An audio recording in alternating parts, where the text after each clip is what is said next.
and it's the public hearings on the midterm budget policy statement. And today we are looking at the Division of Revenue Amendment Bill. I want to welcome all the respective presenters who are here today and those who are joining us online. This is a hybrid session intentionally so that South Africans who can't travel to Cape Town can also participate. So I think it's Equal Education who raised, or Y Capital who raised the point the last time. So we have made it possible for various South Africans to participate. The long-term objective of the committee is that we don't just meet in Cape Town, we'll take public hearings in respective provinces equally so in the journey going forward. May I say also, by way of welcome, thank all the honorable members who are here. This is the first of these hearings. We've got another one naturally next week, not next week, on the last Friday of this month on the 29th. Let me acknowledge a number of apologies that have come through. Honorable Bartlett has got family responsibilities. Honorable Mazibuko is in the virtual session, will come and join us as soon as that is done. Honorable Berg is in Somaliland. I wondered if the people of Somaliland have not been through enough already. No, but he will be there. It'll be his own official business. So those are the three apologies I have. Honorable Wakelin, we have a member from the DA, Honorable Alexander, who's meant to be joining this committee as an alternate. Good morning, Chair. Good morning, colleagues. I get a sense this week and next week is tight for both finance committees as well as appropriation. Okay. She was again yesterday involved in another committee meeting. I think today finance is sitting again. I must just double check with her. Okay. Give you feedback, but I can tell you certainly this week and next week it's crazy. I mean, you get yourself right for that. I listened carefully to your speech yesterday. Thank you for the input you gave there. So, honorable members, with that in mind, I want to look at the agenda. We will have a presentation by the South African Local Government Association. As a former councillor, I'm looking forward to your presentation. And then we will have engagement with members, and then straight after that we'll have presentation from COSATU, Equal Education, and Dr. Majid, Dr. Mate, and Professor Suban from the University of KZN. And the members will engage and deliberate in that regard. That being the broadness of the agenda, I don't think there are any additional items. Members, just to note that the committee oversight report will be sent. We'll take the adoption of those and the minutes at our next committee meeting. So may I ask if there's anyone who wants to move for the adoption of the agenda? Honorable Wakelin, seconded by Honorable Neil May, who has come back from Scopa. That's like, welcome, Honorable. We miss you in this committee. But with that, honorable members, the agenda being duly adopted, let me allow the respective members to present. May I say, each of the committee members have been sent the presentations respectively, so you don't need to feel obligated to read through everything that is on the slides, in essence. We will allocate, you will have just over 20 minutes to present, so, and then members naturally will take questions, etc. I know SALGA has got quite multiple components that go into the issues that you want to raise. Please keep in mind there are members joining us virtually, so if you can speak into the microphone, it might feel abnormal to the fact, but people are trying to tune in.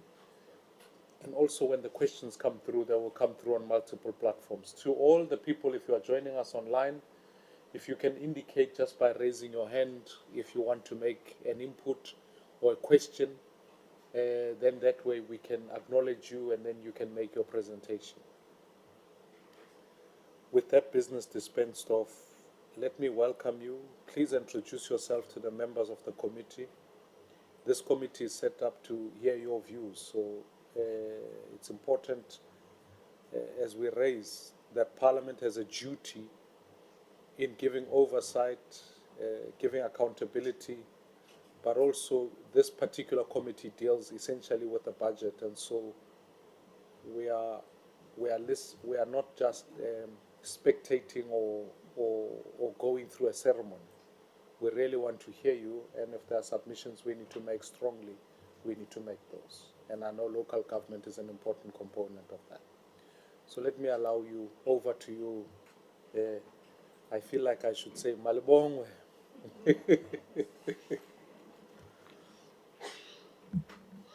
Good morning, honorable members, and that's the efficient welcome that we are getting of us being thrown with bottle of waters. My name is Selina Mumakwe. I am the councillor in Randwe City. I am also the SALGA Municipal Finance Working Group Gauteng chairperson. And I am with my team here, whom they will introduce themselves. And I must say that it is an honor for us to come and present in this Division of Revenue Bill, as SALGA's mandate is to lobby and advocate and represent a local government. And one hopes and wishes that whatever we are going to present here will be taken into cognizance and ensure that the local government will be sufficiently funded moving forward. As we have made our research and we have found that we are not doing well and in comparison with the developing countries. If you look at it, we are stagnant in our economic growth, and that leads to unemployment rates, and as municipalities we are unable to generate or collect more revenue. If you look at non-metro municipalities, specifically in the Eastern Cape, we are having highest unemployment persons at 56.6%, followed by KZN at 51% and Northwest at 51.6%. So also in Gauteng, the metros, they are also having a highest unemployment person lane, and this is due to immigration into the province, with citizens looking for economic opportunities. And when we look at Stats SA, in monthly earnings report of 2027 to 2022 has outlined that the median monthly earnings for employed persons is 5,200, which is insufficient for one to survive on. So as SALGA, we are welcoming government's effort to stabilize the debt, but cautions against incurring debt that is not in line with economic growth strategy and cautioning the poor.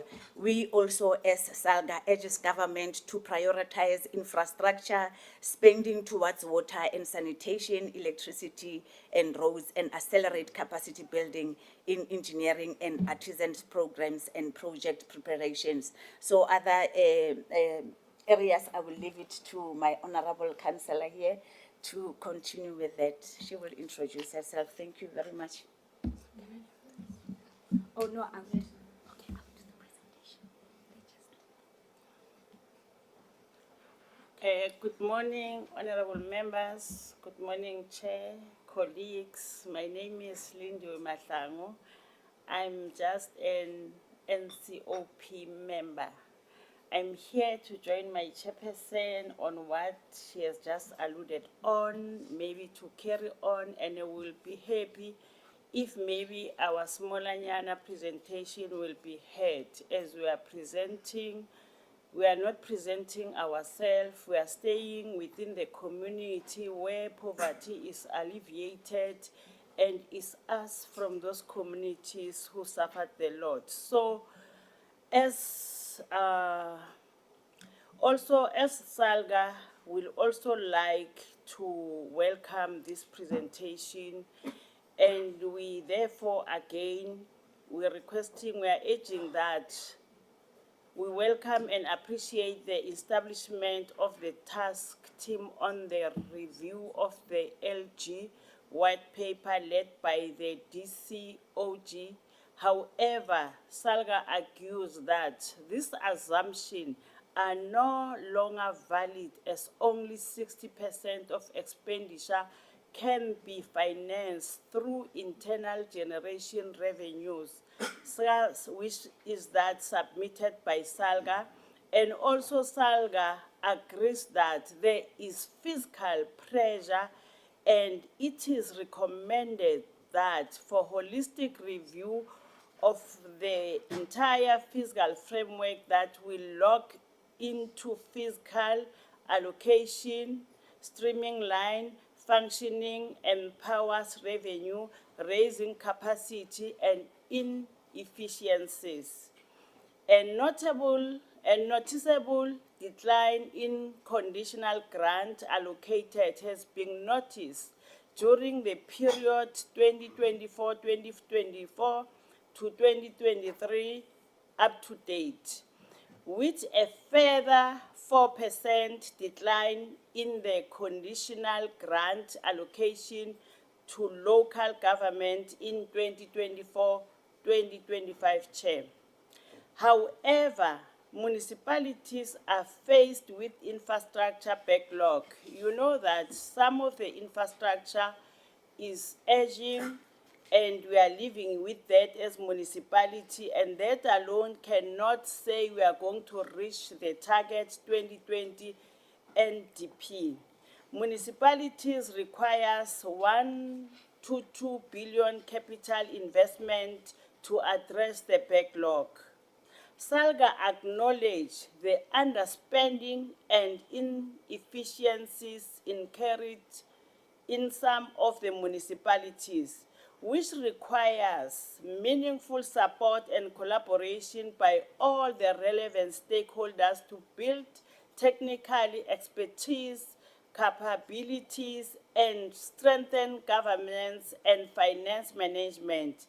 SALGA supports government efforts to protect the most vulnerable citizens, as I have indicated earlier, that those citizens are within the municipalities and of our countries, stabilizing the debts of the country. SALGA believes that it is intergovernmental collaborations, streamlining, enabling policies, impactful and differentiated support, and professionalism and continuous capacity building that will enable achievement of its goal of rapid, inclusive, and sustainable economic growth. I would like to end here, as we'll also hand over to the chairperson, for the chairperson to allow Ms. Lerato to clarify more on the presentation, on the points that we have just alluded on. I thank you very much.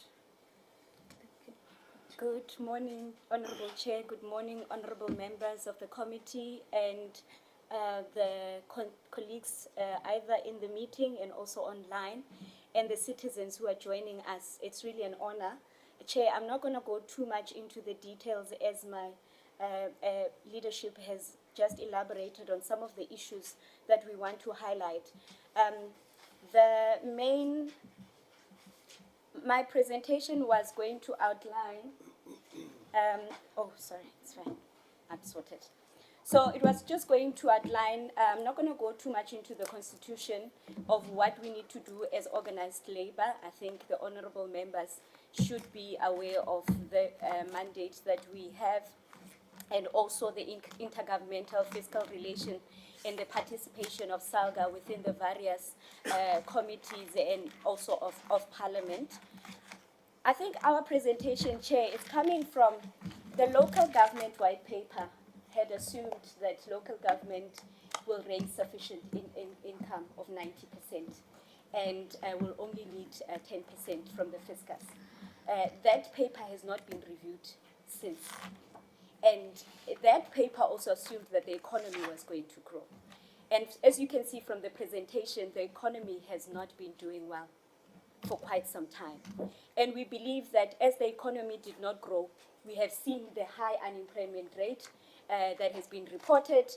The income levels have also gone down, and also the credit rating of the country that also affects municipalities to go into the market is also a problem. We believe that all the above is actually it's standing or it's affecting negatively to local government's ability to collect the revenue and also raise the required investment to fulfill our mandates. We want to go into the socio-economic issues that are affecting, and unemployment is one of them, Honorable Chair. As my chair has elaborated, that this is a significant problem for us. We had done a study, Chair, in terms of whether the assumptions are still relevant, and the study can be shared with the committees. And out of that study, we saw that only 60% could be raised from the internally generated. So there is a funding gap that exists for local government. And this, we have seen that over time, there was a 1.5 trillion rand underfunding that had happened over time, and it's money that we cannot now require or get from the fiscus. But it's just to make the committee aware that that underfunding has actually had impact to what the infrastructure is today, to the current debt levels that are there today. So in terms of the unemployment, we know that these are the citizens in our municipalities that are unable to pay for the services that municipalities are providing. So this is a problem, and it's something that government needs to collaboratively deal with, Chair. And we are saying the majority that are employed, they are only earning 5,200, Chair. And 5,200 for someone to commute, to go to work, to pay for the school fees, to pay for the food. And we've seen the escalating cost of living that a majority of our people cannot really sustain. So those are actually the battles that the citizens need to come across and see whether do I have sufficient money to even pay for the services of local government, Chair.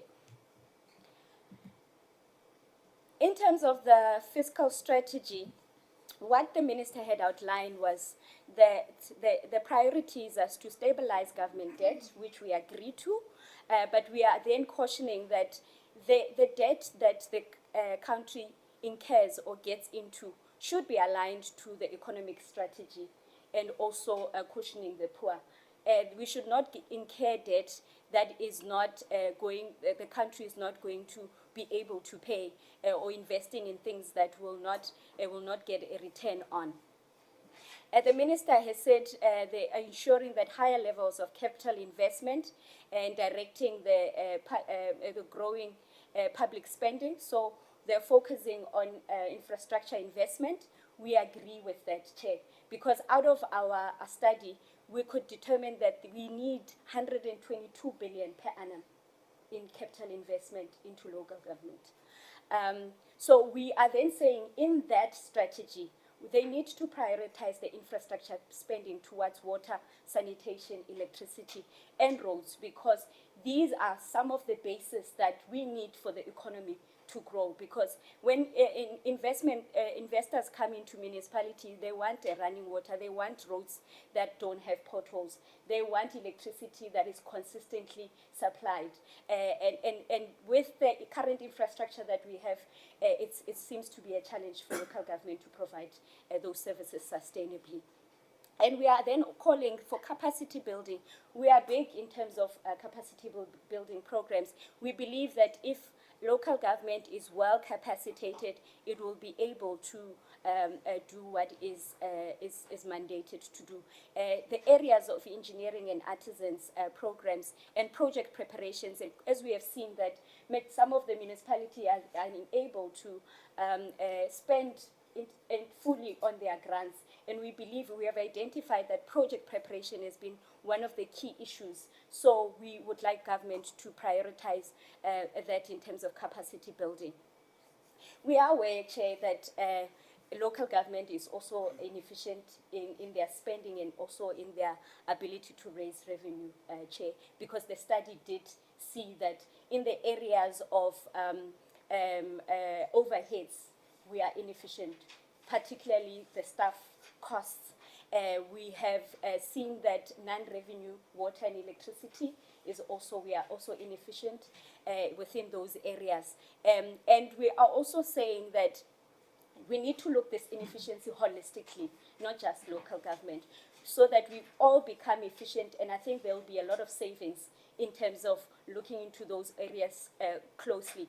In terms of the national, we are then saying that the public service wage needs to be looked into, because we believe there's a lot of inefficiencies there. There has been reported cases of ghost employees that are costing this country a lot of money that could be geared towards service delivery. Chair, we have noted that National Treasury, we've been advocating for the review of the fiscal framework, but we have noted that finally National Treasury have issued a TOR that will start looking into this issue, and we appreciate that. But we are requesting that National Treasury collaborate with SALGA, because we have already done the work, and we can save money and not go, by collaborating with the study that we had, we believe savings can be done there. So in that study, we want to be part, and so that we also contribute meaningfully towards that. Chair, we also appreciate that there is now the review process which we are part of, and we believe that maybe now that will come with the right assumptions. And we believe that this review should be done every 10 years. We should not wait the way that we have waited since 1998. SALGA argues that the assumptions are no longer valid. We've been saying it for a number of years now. And we also saying that there should be a holistic intergovernmental approach to address the rising consumer and creditor debt. You often hear, Chair, that they're only prioritizing debt that municipalities are owing to ESCOM and water boards. We have a crisis as a country of a debt that is owed by consumers, and we think we need to collaboratively deal with that problem as a government, because government has ignored the assistance that municipalities need in terms of collecting from consumers and business who are struggling in terms of the economic conditions. We do agree that as a country, we are really pressured in terms of our fiscus, and we believe that maybe if we streamline, we review the entire fiscal framework, not just of local government, but the entire government, and if we look into the streamlining of programs, because we've seen that there's been a lot of duplications between all the spheres of government, and if we streamline our programs, there could be savings there. And also streamlining the powers and functions. There's a lot of underfunded mandates that local government is currently doing on behalf of government, and we're not receiving the sufficient funding for it, Chair. So if those powers and functions are clarified, and then the money follows the powers and functions, because as it is not the case. And we believe that revenue raising capacity of municipalities needs to be looked at, because it has not been reviewed. Metros have been crying to us to say this fictitious revenue raising capacity that they think metros have, it's no longer the case. So that aspect needs to, and we obviously saying inefficiencies needs to be looked into. Chair, I'm not going to go so much into the conditional grants. It's already been elaborated on. As you can see, in the 2023-2024, there was a significant cuts in local government, particularly in the infrastructure. And this was not as a result of underperforming municipality. It was the entire sphere of government, even for those municipalities that have been spending, have been efficient, and have been delivering to their communities. And we are really concerned, and this is not in line with the strategy of infrastructure investment, Chair. We have observed that there is a conditional grant review that National Treasury is embarking on, and we have been part of it. And we think that proper consultation should be done with municipalities, because there's been outcomes, and those outcomes have not been deliberately, they've not been properly communicated with municipalities, as they have significant impact. Chair, in terms of the MTBPS, I'm not going to go too much, because we have seen that there's been an increase, but it's a marginal increase in terms of allocations that we've been receiving for equitable share. As we have seen, the costs are rising, and the increases that we receive are not in line with, and the revenues that we are generating are not in line with what the increases that we have been receiving. I'm not going to go too much into what has been raised. In terms of the bill, we have noted that there's been additional allocations to corporate governance vote, and we are grateful, particularly for the disaster recovery, as we know that municipalities are still have not recovered because the funding has been delayed in terms of this area, and also municipal improvement systems grant, where we think capacity building could be enhanced and more fit for purpose capacity building programs that solves the problem of local government could be addressed. We are concerned because we've seen that the water and sanitation vote has been reduced by 225 billion, and this is for the bulk infrastructure grant that is supposed to go to municipalities, and that is just a concern for us. Chair, I think I'm not going to go too much into the conclusions because I've already elaborated on the issues. Thank you for affording us the time.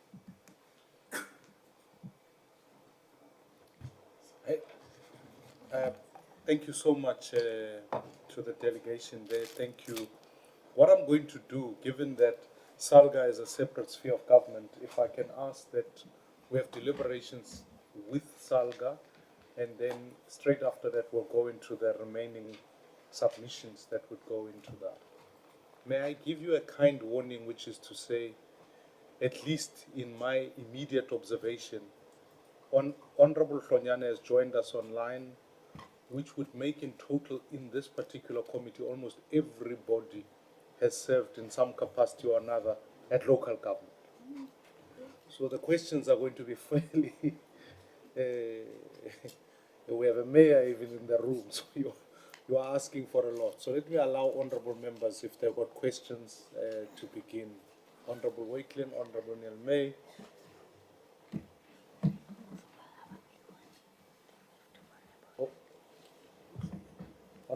And then Honorable Hlonyane online. Okay, Honorable, and then Lekhanya.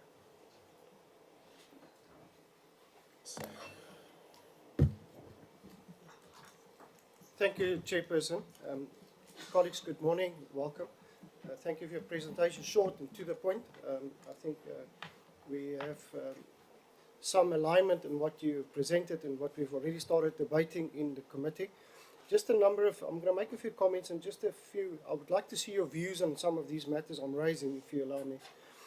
The first one is around, and I keep on talking about this, unfunded mandates of province giving to local government, and what is SALGA's position on this matter. When are we going to stop that?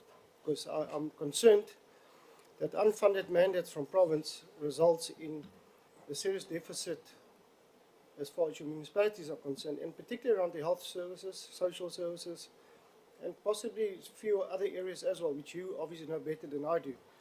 I want to like to know what is SALGA going to do about it, and what is your conversation with your premiers on this matter.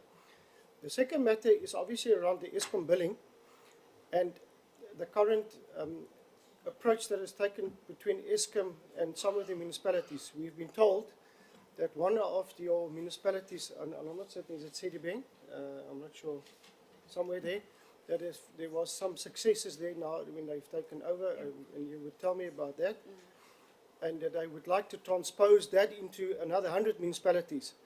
I'm concerned in that if we take a general approach, I don't necessarily think it will work everywhere, and I think just your view on that, and how do you see ESCOM and national government engaging you as SALGA with regards to the billing and what you owe this ESCOM? We are heading towards over 100 billion by end of this financial year. We've spoken at length about it, and we're not sure. We are looking for answers. We are looking for ways of dealing with this matter as an appropriation committee, as well as engaging our counterparts at ESCOM. And you know, somewhere we need to find a way, a solution, because this thing is not going anywhere. And coupled with that is the matter of illegal connections. Have you got an idea how much money is actually wasted because of illegal connections. If you do, please share it with us. My figure, I get, my guesstimate says 20%, 20 to 30% of whatever is built by ISCOM is also lost. Then the third one, you raised a very important point around the white paper. My question is, what are you going to do about that? And how are you going to lobby and how are we going to gauge on this matter? The committee is already very much aware of this white paper. We have got a view, but it will be good if you can tell us your view and what approach you think we should take. A sticking point for me at the moment, a certain budget allocation was made for salary increases. My own experience with particularly Samvu and Imatu is that they will not accept that. And how you as SALGA, and here's my concern, because SALGA negotiates on behalf of municipalities, just to have a general position on all the municipalities, although all municipalities have got different financial issues. So you'll find one municipality possibly can afford it, another one, even if you give them a 0% increase, they still cannot afford it because they're just in so much trouble. And just how are you going to deal with that from individual point of view? And just tell me your approach as SALGA. And then the matter of non-performance on capital expenditure grants. What we don't want to do is to take it away. What we want to do is to get the money spent in the right places and not vanity projects, but projects that are basic, and I spoke about it. And the more I start seeing the projects that we are spending money on, first and foremost, water, electricity, sewage. Those are the three, and possibly after that, roads and the likes. But I am very concerned that we do not spend the capital grants that are submitted, and then we do the rollovers. Then you'll find that the cost implication of the tender has increased in that financial year. Then you go look for some more money to finish the project. And we saw how many projects, and we saw yesterday with Public Works, how many projects are not finished. And that concerns us. Chair, thank you. I'll stop there. Honourable Niame. No, good morning, Chair. Good morning to my colleagues here present and to SALGA delegation.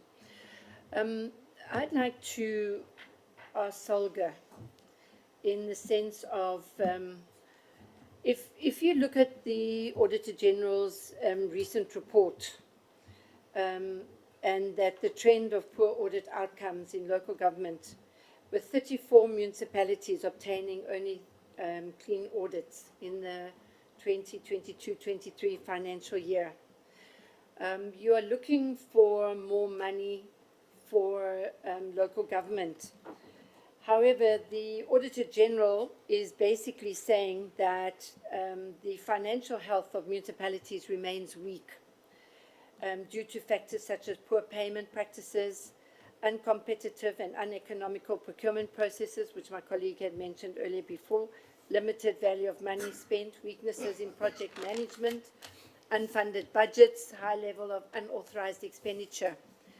And if you look at what the role of SALGA is and how is SALGA looking at